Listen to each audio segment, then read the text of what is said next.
Mahigit 100,000 halaga ng shabu ang nakumpiska ng Bulacan PNP at naaresto ang 4 na individual matapos ang isinagawang buy-bust operation sa Barangay Poblasyon, Giginto, Bulacan. Kinilala ang mga naarestong suspect na sina alias Larry na residente ng Northville 7 Barangay Malis, Giginto, Bulacan, alias Marco ng Chaong, Giginto, Bulacan, alias Arvin ng Barangay San Pablo, Malolos City, Bulacan at alias Weng ng Northville 6 Barangay Santol, Balagtas, Bulacan.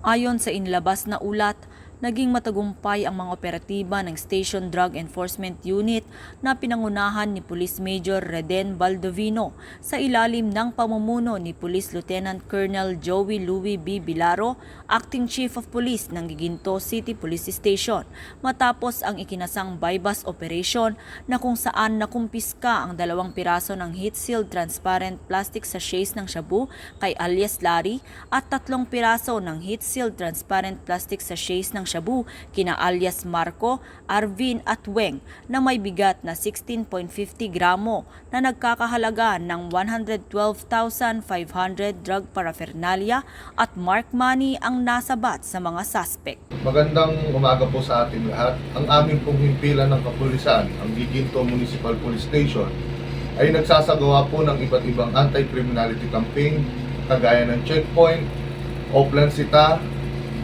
business establishment visitations at continuous patrolling.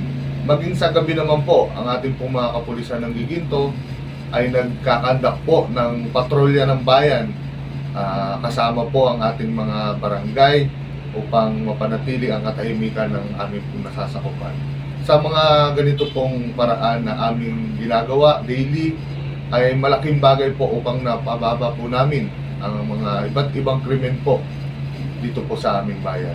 Ayon kay Police Colonel Relly B. Arnedo, Provincial Director ng Bulacan Police Provincial Office, ang Bulacan PNP ay nakatuon sa pagtiyak sa kaligtasan at seguridad ng komunidad at patuloy na makikipagtulungan sa iba pang mga ahensya upang makamit at mabawasan ang talamak na pagbebenta ng ilegal na droga sa kanilang probinsya.